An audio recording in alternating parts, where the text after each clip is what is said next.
Welcome to the Safety and Risk Success podcast with me, Christian Harris. Today, my guest is Adele Masztalerz, and she's going to be speaking all about the visitor safety group and the work she does in that field. And although that might sound a bit niche, there are actually some really relevant and interesting lessons to learn from the approach that this sector takes to managing safety. I'm not going to spoil it for you, but there are 4 or 5 key themes that come out that I just think are really valuable, really insightful, and would be really interesting for you to go away, have a think about, and try to implement and slightly amend the way that you think about things in your business. If you do find this interesting, please share it on social media, give us a review on the podcasting platform or YouTube, and do drop me a line and let me know what you found valuable and what you went ahead and did implement. So let's get into this episode then with myself and Adele. Hope you enjoy it. Cheers. Welcome to the Safety and Risk Success podcast with Christian Harris. We believe that proactive safety and risk management powers business performance. Each week we explore this theme, sharing guests, stories, insights, trends, hints and tips. You can find us on all the major podcasting platforms, and video versions are available on YouTube. But for now, let's join the conversation with Christian. Thanks for joining me today, Adele. You're very welcome. It's nice to be here. Thank you. And it's your first podcast. Are you excited? It is. Yes. I'm poised and ready. Well, considering some of the stuff you've had to deal with, I'm sure in your career, doing a podcast is going to be a walk in the park. But we'll see. I'll try and make it as difficult for you as possible. Oh, thanks. And there's hard-hitting questions, and this won't be like Elon Musk interviewing Donald Trump. It's going to be much more hard-hitting. No, just kidding, of course. Thanks for joining. I thought it'd be interesting just to start with explaining some of the stuff you do at Glastonbury, because I know that's not the main crux of what we want to speak about today, but it's just an interesting piece of work that you've done. So could you tell us a bit about that? Of course, not a problem at all. So that's kind of my second job. I take annual leave from my normal job and go off to work at Glastonbury Festival. So I've worked with them for a long time in various roles. But over a decade ago now, sort of about 15 years ago, they set up a food safety team to ensure that part of the license requirements for food safety and that's sold or made on site. So I worked for that team for a while, and now I head up the food safety team at Glastonbury. So I've got a team of environmental health officers, and we go out and we visit all of the traders on site, all of the crew catering, all the bars, anything to do with food or drink being made or sold. We go and inspect them, and we work closely with the local authority to make sure that all the food and drink on site is compliant with food safety regulations. And we do a bit of health and safety while we're there as well, just to make sure there's nothing untoward going on. But it's a massive operation, part of the markets team, who are really lovely. We enjoy working with them. So it's quite frantic. There's a lot of work to do, but my team smash it every year. And there's a lot of stuff that goes on at Glastonbury that's kind of slightly behind the scenes, and it's all about making sure that everybody who goes to the festival, whether they're working there, volunteering there, or they're a ticket holder, that everybody has a wonderful festival, really. Yeah. And it must be. How many people go to Glastonbury, including obviously there's the ticket holders, and then there's all of the staff as well, isn't there? Yeah, when the site's full, it's about 250,000 people. Yeah. So I have heard that it's when the festival is live, that it's the 27th biggest urban population in the UK. Yeah. And I don't know whether it's true, but I did hear that it's also the most densely populated place on Earth for the week as well. I imagine it probably would be, yeah, because there's I've not been, but I know people that have been, and yeah, there's not a lot of space, is there? There are when you're there. quiet areas, which is Yes, good. yeah, There are places you can go to decompress. But yeah, it's a wonderful experience. It's I say, a lovely, lovely team, and it's always great fun as well as really hard work. yeah, It's it's the greatest show on earth. So yeah, I love it. I love it. yeah. And do you get to sneak off and see some of the acts, or not really? I'm quite picky because I do work long hours. Yeah, So yeah, there's always a few core bands that I want to go and see. So yeah, yeah, I always manage to go and see those. I always like to walk around the site and just soak in the atmosphere and yeah, see all the wonderful. People build gardens from scratch to just be there for a week. All these beautiful like water garden and oh wow, sculptures and things like yeah, that. So yeah, it's nice to take some time out and actually go and see all of the sort of artistic things that people do and theatre and yeah. circus and yeah, Mm. yeah. And obviously the role that you're fulfilling is massively important because the last thing you want is to be going to an experience like that and then get food sickness or something and miss out on the experience, isn't it? Yeah, absolutely. And then also for the crew, some of the crew are on site for 6 months, Mm, and they're being fed, they're living communally, they're being fed. So and they're really important staff, security, infrastructure, all of those kind of people. We want to keep people fit and well. They're all working really, really hard. So yeah, it's really important to keep the crew safe as well. yeah. All the medics, everyone. Mm, yeah, because as you say, it's like a little town, isn't it, for that long weekend? It's a And similar then size to Bath. So yeah, yeah, it's a big population to look after, yeah. but it's fun. There you go. It's fun. I love it. Yeah. No, that's fine.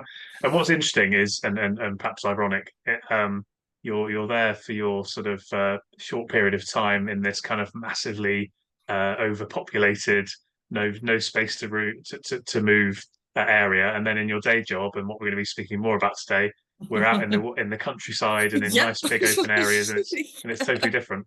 It's more of my natural habitat, Yeah. being out in nature. Yeah, absolutely. Um, Give us a quick overview uh, of your job and who you work for, and Hmm. then we'll get into speaking about some of the visitor safety group work that you do. Fabulous. So I'm the head of safety management for the Wildfowl and Wetlands Trust. So we are based near Gloucestershire, but we have 10 UK sites. We also have international teams as well and international travel. They are our UK sites are visitor attractions. They're also licensed zoos as well, most of them. We welcome people into nature. So there's a real variety of staff and visitors. We also have a huge number of volunteers as Mm, well, with a massive age range on them as well. Very natural settings, yeah, welcoming people to learn more about wetlands and all the wonderful things that wetlands can do for people and planet. yeah, So it's a really exciting job. It does involve travel around, but it's lovely, and I work with some wonderful people as well. I'm very, very lucky that they yeah. really support the health and safety agenda. Hmm. And So it's yeah, it's great. this space is kind of interesting, isn't it? Because you have that kind of juxtaposition of potentially some older buildings, maybe some heritage buildings, not necessarily for your organization, but in the space of kind of Yeah. visitor safety. And then you've got kind of these um, wild landscapes, and then you've got more manicured landscapes and kind of everything in between. Absolutely, absolutely. So from a risk point of view, it's yeah, as you say, you've got the sort of traditional risks associated with buildings and people in buildings and moving through buildings. And then, as you say, sort of going through a landscape and then going out into the sort of wilder areas as well, and how you sort of manage that sort of change in zoning almost as you sort of go Mm, out from a visitor centre, and the further out you get, the wilder it is. yeah, There is a cunning plan behind how we do all of that, but hopefully as a visitor you don't even really notice it. yeah, yeah. Well, that's it. I suppose going back to Glastonbury and in what anyone in the audience is doing in terms of health and safety. You're the kind of hopefully you're the kind of unseen glue linking everything together, because if you get seen, then that normally means something's potentially gone wrong, doesn't it? Yeah, safety by stealth. That's what I say. Yeah, I like that. Safety by stealth. I like that. So if you're thinking about trying to manage risk, then in this kind of sector, what are Mm. the sort of key principles that you need to bear in mind? You speak about having a kind of zonal approach, but what are the other kind of mindsets or philosophies that you think would be relevant? So I'd like to talk about the visitor safety group, because I think Yeah, that's been really, really useful to me. So when I joined WWT 7.5 years ago, I'd actually come from the NHS, so a very, very different sector to do health and safety in. yeah, Um, and I immediately was like, oh, we're part of the visitor safety group. Who are they? And I've sort of jumped straight in. I'm now on the management board of the visitor safety group, and that is basically, it's been around for quite some time, but it was to fill that gap, like you say, of okay, we've got the Health and Safety at Work Act and all the associated regulations. How on earth do we apply that to heritage buildings, conservation environments, wilderness environments? What on earth do we do? mm, So okay, let's start talking to each other. This is sort of 20 plus years ago that this group was started up, and we've now got over 70 member organizations, so it's that sort of collective consciousness, really. mm, And we look at everything from tree safety to play safety, slips, trips and fall, everything you could possibly think of. yeah, How do we apply it to this kind of sector? Because there is no guidance. Okay, we'll come up with our own guidance then. So it's about the fundamental starting point is that we want people to be able to access these places. yeah, People visit nature, they visit open spaces, they visit historic properties because they want to learn something, or they want to be out in the wild, they want to experience that sense of freedom, or to be able to interact with nature, and that's our fundamental starting point, is that we're going to allow that access, mm, and then we need to decide, okay, we're going to allow that access. We don't want to put lots of signage everywhere, we don't want lots of restrictions, we can't put a fence around the coastline of the UK, we can't tarmac the countryside, but what is reasonable as a landowner, to comply with health and safety law, and it's immensely useful to have that sort of collective consciousness. We visit each other's sites, we regularly have email exchanges, just to really balance against each other, I suppose. yeah, mm, This weird incident has happened, what do you think about this? These are our learnings, and I yeah, think I think we do that quite well as a health and safety profession anyway, but it's mm, something that I really noticed in sort of the conservation sector, yeah, is that we are all really open to learning from each other. It's not sort of held really close to the chest, yeah, and I think as a profession, that sort of peer support and just talking to each other is really, mm, really important, because yeah, it can be complicated, and the Health and Safety at Work Act and the regulations are a great regulatory framework, but it doesn't matter who's listening to this, whatever sector you're in, you have to look at that law and go, how on earth do I apply that to this situation in front of me? mm, That's the beauty of our profession, isn't it? yeah, yeah. No, absolutely. And one of the reasons I was really keen to have you on, you kindly asked me to come and speak at the visitor safety group, which was great. And what I noticed was exactly those two key points you just mentioned. One was about collaboration, and the other one was about um, how would I put it? Sort of safety as an enabler rather than a blocker, shall we say? And I think those Yes. were really interesting points to talk about, because I feel like those are things that people in other industries kind of sometimes struggle with a little bit. Safety can be seen as stopping things from happening, whereas for you Yeah. guys, it's all about your starting point is, we want these buildings, we want these grounds to be explored and used and people to experience it to the fullest. Mhm. So how can we do that in a sort of sensible pragmatic, safe way. Yeah, and I think it's almost as a conservation sector, we're almost getting to the point of sometimes actually our visitors and our public who engage with us almost want to be challenged as well. So if you think about play, for example, local authorities have play areas and it's usually fairly standard. A lot of visitors into the countryside want the opportunity for their kids to climb trees, build a den, build a raft, those kind of things. And those things do have a level of risk with them, and they can be quite challenging play. I used to do it as a kid. You get an old tire, don't you, and then you put a bit of rope around a tree and you make a tree swing. So if you're the landowner, how do you cope with that? And it's not about just taking it all down. It's about taking that risk-based approach and just looking at what's in front of you and saying, what is the risk? How can somebody be harmed? What's the likelihood? And do we take that tire swing away, or do we actually just keep an eye on it? And just let people do that. And the other thing as well is, not so much for my sites, but a lot of the conservation sector, you have a lot of sites that don't have staff and volunteers there every day. My sites do, but if you think about a lot of the sort of big conservation organisations, their staff might be there, staff and volunteers might be there sort of 2 or 3 times a week, once a week if it's a really remote site with low visitation.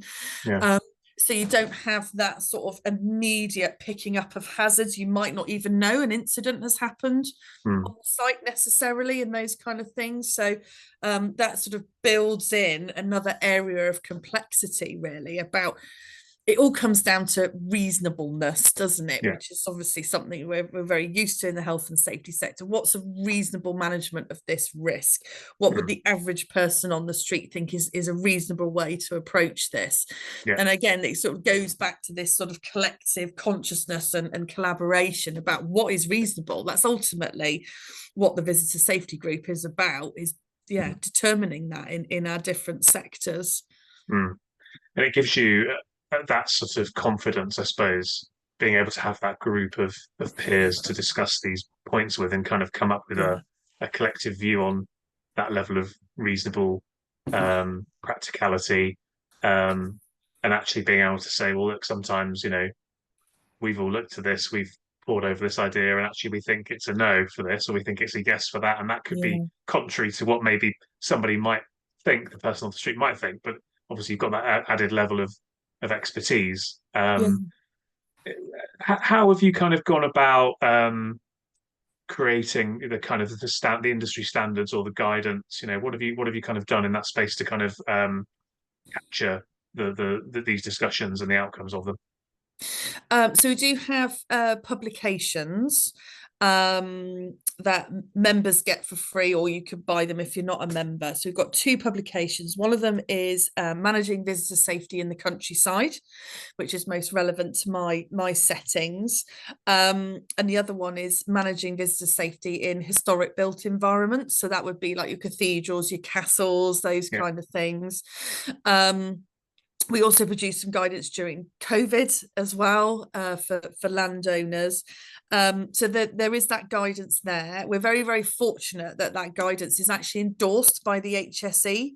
That's really, really rare that happens, because they recognise that it's a sensible approach to how we do things, and it's a measured approach. So we do have those. That's like my absolute Bible for how we do visitor safety, and I constantly refer my teams back to it. It's also actually really useful in the unlikely event that you're there with a regulator post-incident or during a routine inspection, to go, this is how we do things around here. This is what we're going off. And actually we have thought about it. So that can be quite useful. This is no slight on our enforcement bodies, but we are quite unusual. It is quite a different setting to what they might be used to visiting. So to say to them, yes, we've got, for example, this open body of water here. no, we don't fence it off. No, we don't have public rescue equipment, but here's our risk assessment. And that's determined how we do things. And then we use this guidance and then we benchmark against peers. And this is how we've come to the conclusion that actually what we've got in place is reasonable. So there may be, there's always going to be a risk of somebody unfortunately falling into that water and drowning, but we've managed it really well, maybe using slightly different techniques. So we might have put a vegetation barrier, or we might have actually cut all the vegetation down so that it's a very clear and obvious hazard. And we might have moved a path, for example, so you don't just round a corner and a water body is there. So there's slightly different ways of doing things than fencing everything off, putting signs everywhere, putting public rescue equipment everywhere.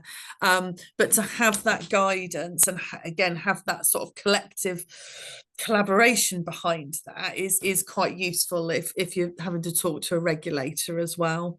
I mean, that's a good example of a question I was going to ask you, which was kind of, could you come up with one or two examples of kind of unexpected or contrary or sort of disruptive ideas where, we might expect that we would manage this risk in one particular way, but you guys have looked at it in a fresh way and actually come up with something quite inventive that would be different to what you'd expect, but it's proved really effective. I don't know if you've got any particular examples you could think of kind of innovative ways you've kind of managed, or unexpected ways that you've been able to manage any particular risks. Yeah, I think the water one's quite a good one because it's there's a national drowning strategy. We know that people do drown in water bodies. If it's a really hot week in the UK, we know that people get into difficulty in the water. We've had some hot weather recently, and it's been in the news. And actually, we don't fence off all the water bodies as a sector. We do look at it, and it's part of it is that quite formal risk assessment that we're all used to. Is it fast flowing? Does it have silt? And all that kind of thing. But then you look at how your visitors then interact with your site as well, and who are those visitors? So are you a big urban park in London, for example, where you might have people visiting who aren't really used to the countryside? They might not have particularly good shoes on for being outside, and you need to look at your slip, trips and falls. Or are you talking about, I don't know, a loch way in the wilds up in Scotland, where actually the only people that go up there are fully equipped for the day? They've got all the kit, they've got all the compass and everything, and off they stride into the countryside. So it's not just about looking at the risk, the inherent risk of that thing in front of you, like a water body. It's thinking about who visits your site and who are these people and how do they interact with that hazard. And I think one of the things it's taught me is sometimes when we do risk assessments, we don't always think about the people that are interacting with the hazard. We focus on the hazard. And it's the same in the NHS as well. You've got a hazard, but then you've got to think, okay, we've got patients here. What type of patients are they? What risks does that, how does that link back into the risk? And I think as professionals, it's quite easy to sort of get caught up with the hazard and not really think about the people that are interacting with that hazard. And that's the same for any sector, but it's really, really important for the conservation sector. So we spend a lot of time analysing who's going where, how they're interacting. And one of our peers recently, very, very clever. I mean, I don't know how they did it, but basically they were looking at mountain biking. So one of the things that the sector's been looking at is, when you go to a ski slope, they've all got grades on them and different colours for difficulty. They've been taking that model and applying it to mountain biking.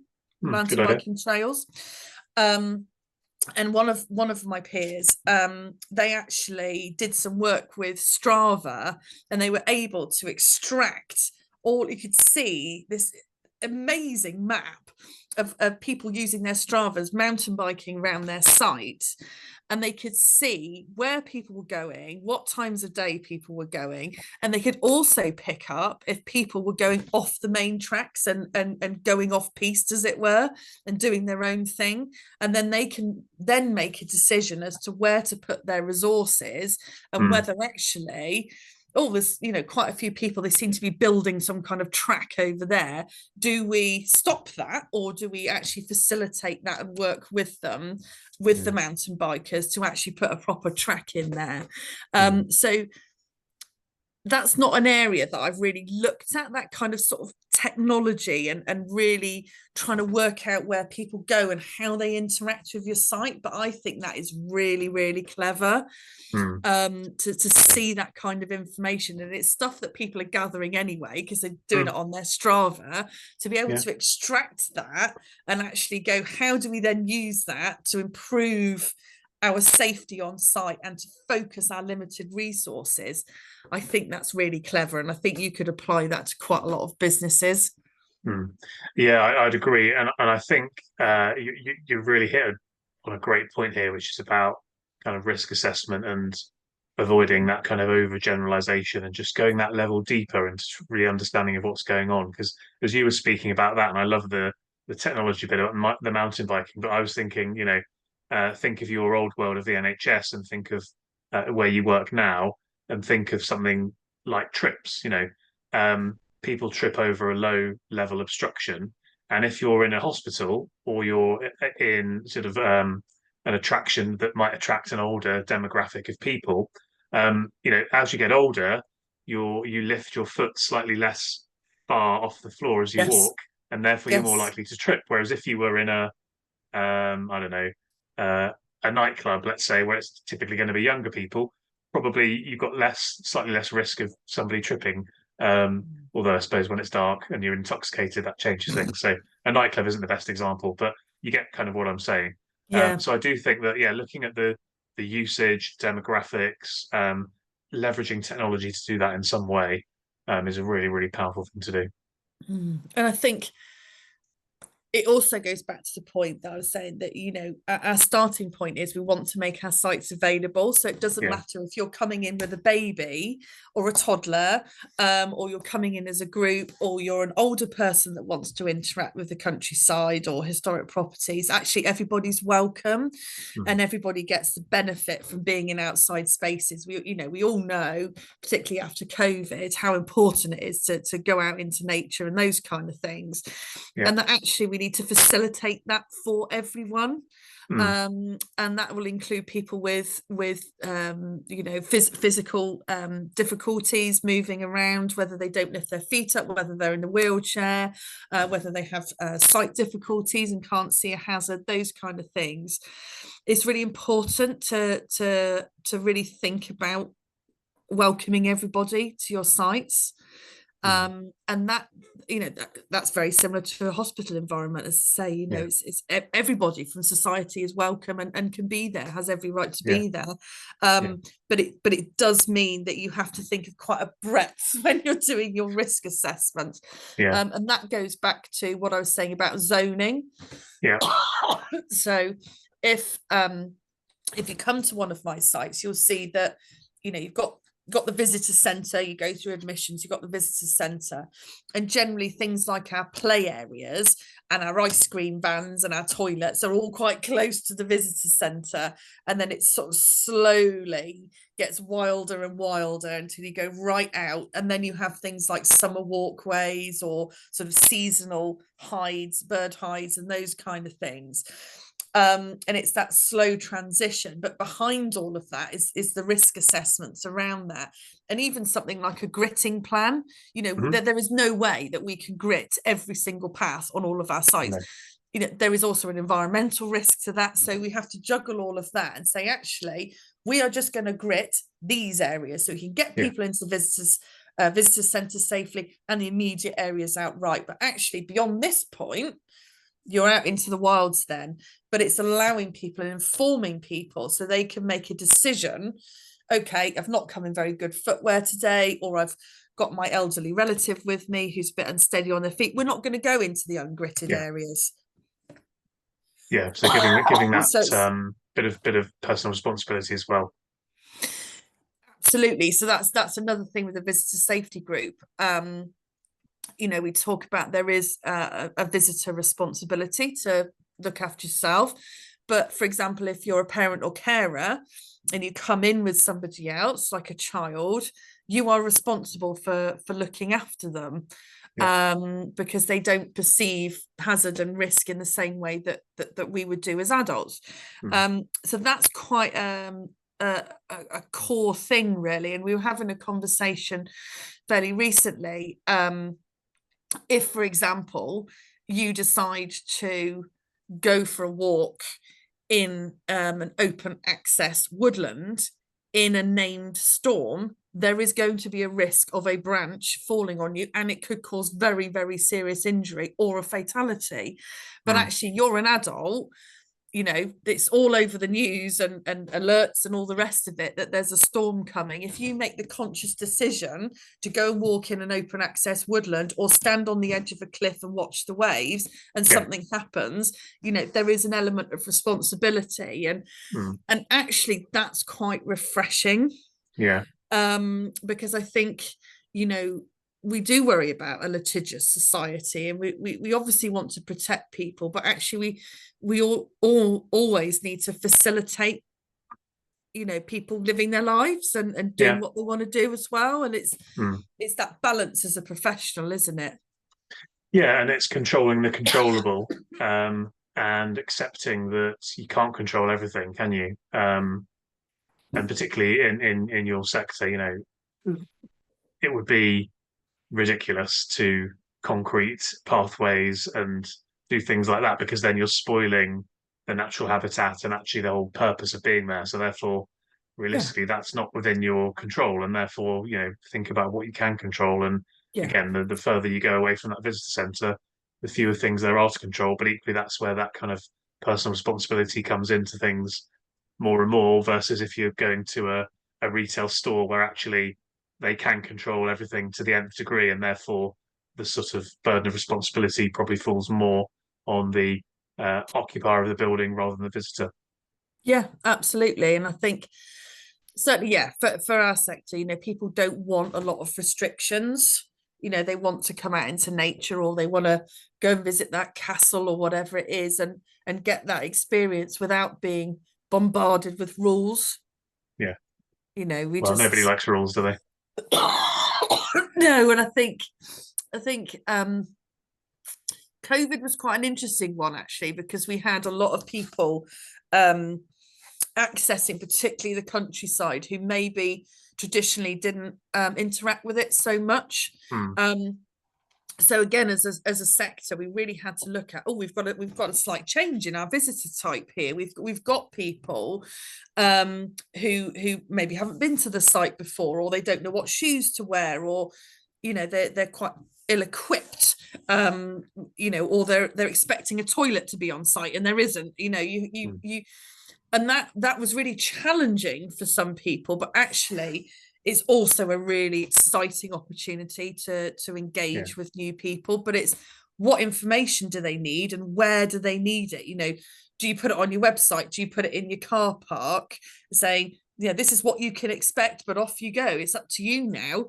That's quite an empowering thing. It's about, so give you an example.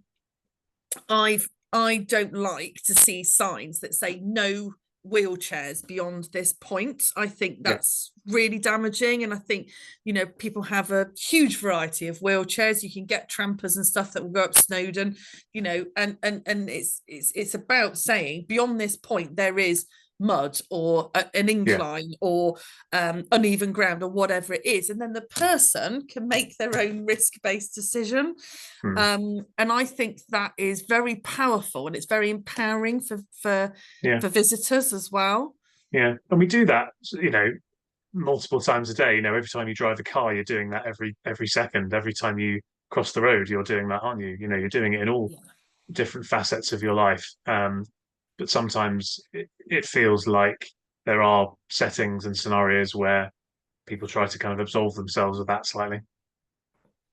Yeah, yeah, not up for that. No, we're going to take a personal responsibility. But that goes back, that to me goes right back to childhood. And I'm really passionate that children are given the opportunity to climb trees, Yeah, yeah, to do those kind of things, because I don't know the brain structure behind it, but that there's parts of your brain that allow you as a human, as you develop, to be able to assess and manage risk that you're mm, exposed to. So unless you are sort of gently supported to do some of these more challenging activities, mm, you don't form that part of your brain. And I mm. think if you're completely wrapped up in cotton wool, actually it's not as, you're losing a really, really important life skill as an Yeah, when you transition into adulthood. I have a yeah, teenager, so I but it's quite interesting to see that sort of development, as from all the way through, from a baby to a toddler to a child and now into a teen. That's a really important part of a child's development, is that mm, ability to manage risk and yeah, then be able to apply it as an adult. And yeah, I get very frustrated when people just want to be, say, well, society or employers or whoever need to wrap us in cotton wool everywhere. I yeah, think it's got to be a gentle balance. yeah, And exactly. it's not about employers and landowners and whoever just going, well, it's up to you, off you go. It's got to be risk assessed. It's got to be done in a structured way, but it's a relationship Mm, between you and individuals. It's not a, we're doing this to you and you're doing this to us. It's a relationship yeah, between you. And I think that's quite an adult to adult way of doing things, rather than a parent yeah, child approach. Because if you do parent child, people just get hacked off with it, and they yeah, just yeah, start pushing back. It's human nature, isn't it? As you say, people yeah. don't like rules. No, exactly. And that again, that comes back to your point about knowing who your customers or your visitors or your stakeholders are, whatever the setting you're in, and understanding, right, these are responsible adults, or these are young, impressionable kids, or these are more elderly people who have certain physical limitations, and and then you sort of manage your boundaries as such around safety on that basis. Yeah, absolutely. And I think that also applies, certainly in my situation, for staff and volunteers as well. And I was actually looking at some of our HR data the other day, and we've got quite a lot of teenagers Yeah, who volunteer or work for us. We also have um, quite a large amount of people over 75 who right. Yeah. volunteer for us. We've got 3 volunteers who are in their 90s, which is Wow. amazing. It's amazing. And they bring so much to us. But obviously from a health and safety point of view, thinking about control measures for even just the staff and volunteers of that age range, let alone our visitors, Yeah. it can be challenging, but it's really exciting at the same Mm. time. It just, even like how you communicate, how you deliver training, people absorb information in different ways. The youngsters are all about technology. It's quite a challenge, but it's a good one. Yeah. Yeah. I'm glad you brought that up, because it's something I was going to ask you about, was how do you deal with that uh, difference between staff and volunteers? And I suppose it's, as you say, being bespoke, and also, I guess, managing what responsibilities you give to the volunteers versus members of staff. Yes, yeah, I think so. But I think also it's not about separating them too much. I think Yeah. at the end of the day, whether you're paid or not paid, the organization is sort of asking you to do a task, And you've still got the or logo on. yeah, or use a bit of equipment or represent the organization somehow. And actually, um, although you need to be mindful of the differences between staff and volunteers, and the different motivations for being there as well, I don't think you should just chop it down the Mm. middle and say staff over there, volunteers over there, because ultimately, from a risk management point of view, it doesn't really matter whether it's a member of staff or a volunteer that's driving that tractor. They Mm. both need training. They both need to understand the risk assessments. So yeah, it's about recognizing the differences, but not separating it too much, I would say. Yeah, no, that makes a lot of sense to me. Um, what would you say would be some of the maybe the one or two sort of highlights of in your role and applying some of these concepts and some of the kind of successes or examples that you could bring out that just would be an interesting case study for the audience? Some successes. Or things you're sort of proud of that you've been able to implement. I think I think for me, some of the visitor safety stuff, it is not traditional health and safety. And I think my biggest success really with it is over the years starting to see my site teams becoming more confident. So whether they're stood in front of a regulator or they've had a complaint or they've got a visitor in front of them asking them a question, I think it's that cultural shift to not only say this is how we're going to do things from now on, it's people being able to bounce that back at you and go, actually, I'm really confident we have got the risk assessments and I've really understood and thought about what's in it, and I can justify why I haven't done X, Y, and Z, and why I have done A, B, and C instead. And I think for me, that is a real deep sense of satisfaction when you can see things sort of bouncing back at you like that in a really positive way, and you think actually you have really listened to what I've said, and you've really grasped this, even though it might not come comfortably to you.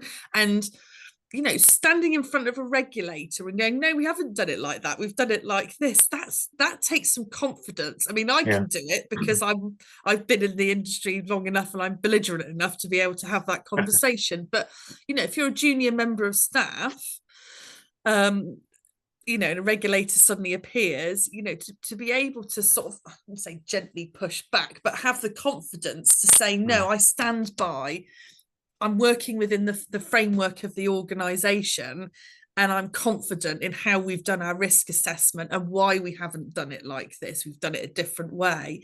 That's really, really positive to me. And I think that also helps our visitors. A lot of people who would come to one of my sites will go to one of my peer sites as well. And if we're all doing it in the same way, approaching visitor safety in particular in a similar way, but also staff and volunteer safety, that as a sector is really, really powerful. So I think I've always been somebody that likes collaboration. So I think whatever industry sector you're in, have those discussions with your peers, go and benchmark each other. And that's not always easy, and it does take time, but it's really, really powerful. And if some guidance doesn't exist, come up with it yourselves. Roll your sleeves up. Roll your sleeves up, and come to a collective idea about how you're going to do things. And I'm really proud that myself and a couple of other organisations, we've done some peer auditing, and there is no standard really for our sector. You look at sort of standards like ISO and those things, and they don't really fit that well to the sector. But we were able to take the British Safety Council 5-star audit standard and then adapt it to our sector, and change things around.